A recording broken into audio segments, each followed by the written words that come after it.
In a shocking display of prejudice, two police officers stopped and handcuffed Major General Aisha Brooks, a decorated black female officer, mistaking her for a suspect in a routine traffic stop. What followed was a call to the Pentagon that not only freed her but dismantled the careers of those who dared to challenge her authority. Major General Aisha Brooks drove through the quiet streets of Arlington, Virginia, on a crisp autumn evening in 2024. Her silver SUV hummed softly as she navigated the familiar route from her office at the Pentagon to her home. At 47, Aisha was a trailblazer, a black woman who had risen through the ranks of the U.S. Army to become one of the highest-ranking female officers in the military. Her career was a testament to resilience, intelligence, and an unyielding commitment to justice. Tonight, though, she was just another driver, her mind occupied with the day's meetings and the speech she was preparing for a veterans conference. As she approached a stoplight on Jefferson Davis Highway, blue and red lights flashed in her rearview mirror. A police cruiser pulled up behind her, its siren blaring briefly before falling silent. Aisha's brow furrowed. She hadn't been speeding, and her vehicle was in perfect order. Registration up to date, tags valid. She pulled over to the shoulder, her hands resting calmly on the steering wheel, as she'd done countless times in her life.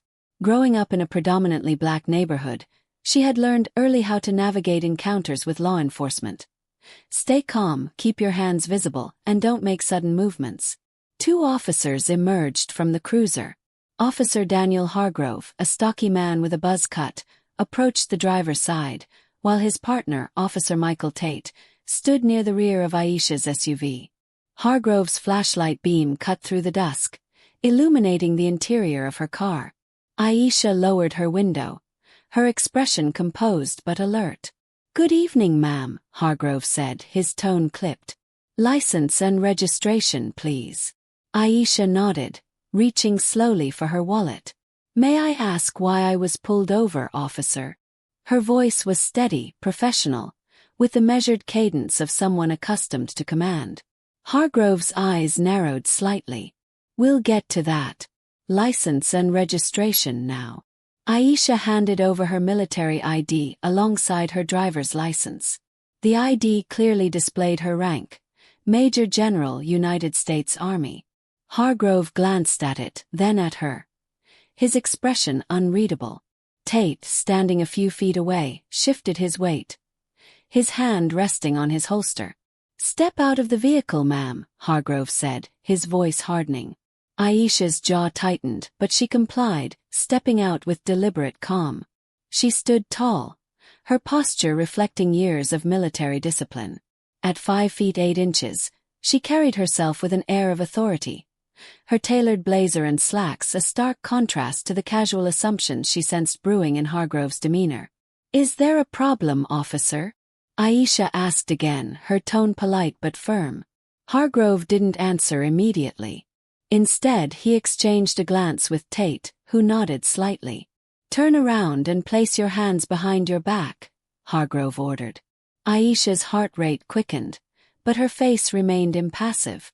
"I'm a Major General in the United States Army," she said, her voice cutting through the tension. "I'd like to know why I'm being detained." Hargrove's lips curled into a faint smirk. "We got a report of a stolen vehicle matching this description. You fit the profile of a suspect we're looking for. Now turn around." Aisha's mind raced. A stolen vehicle. Her SUV was government-issued, meticulously maintained, and registered to her name. The profile comment stung, a thinly veiled reference to her race. She knew the statistics.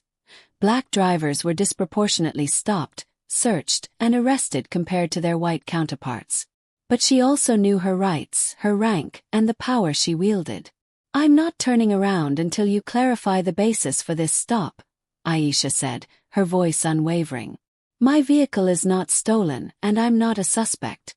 Check the registration." Tate stepped closer, his hand still on his holster. "Ma'am, we don't have time for this. Comply or we'll make you comply." The threat hung in the air, but Aisha didn't flinch.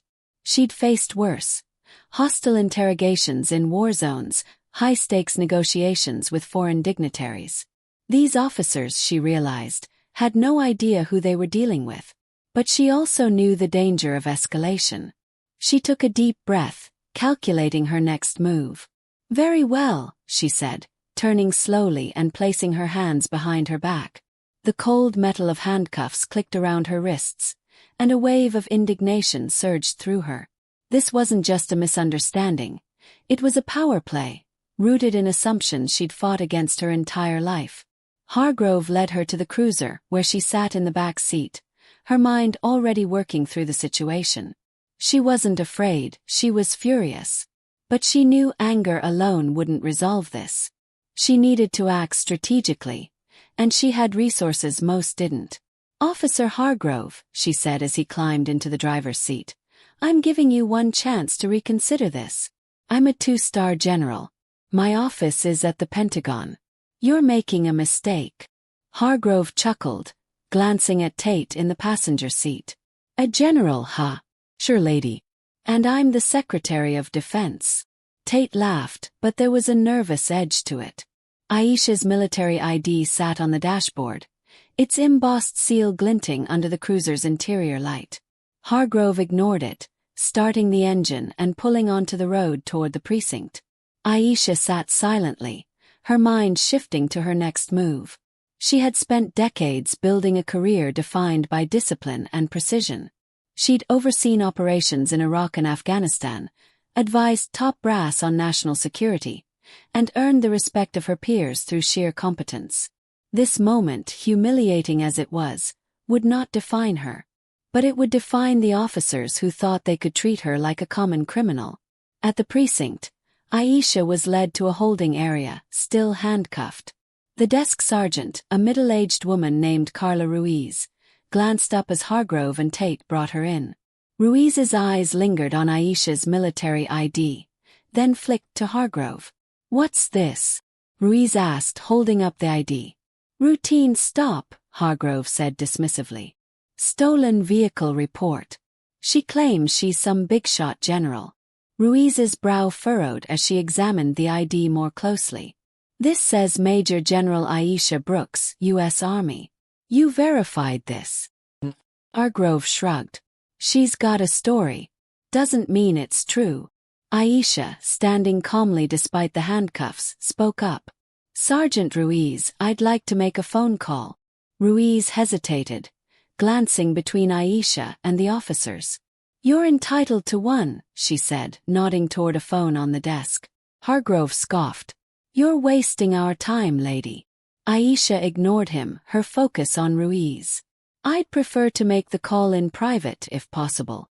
Ruiz, sensing something amiss, nodded. "Uncuff her," she told Hargrove. Hargrove's jaw tightened, but he complied, removing the handcuffs with a grudging twist. Aisha rubbed her wrists, then picked up the phone and dialed a number she knew by heart.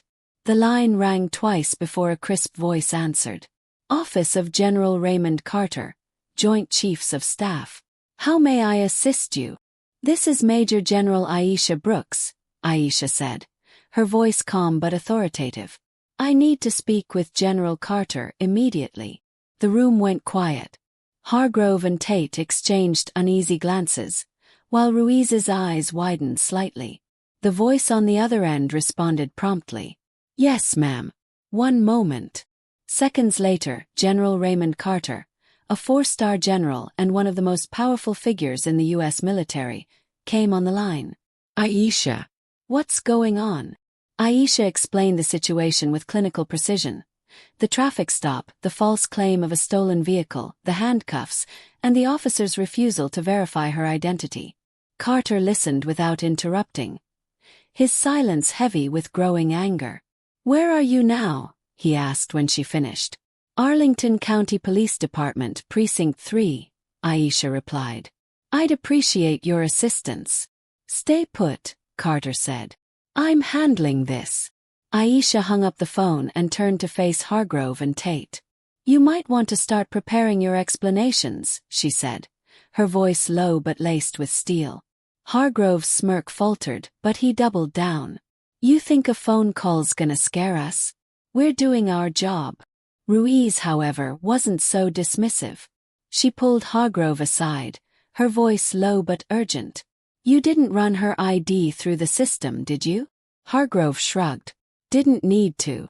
Stolen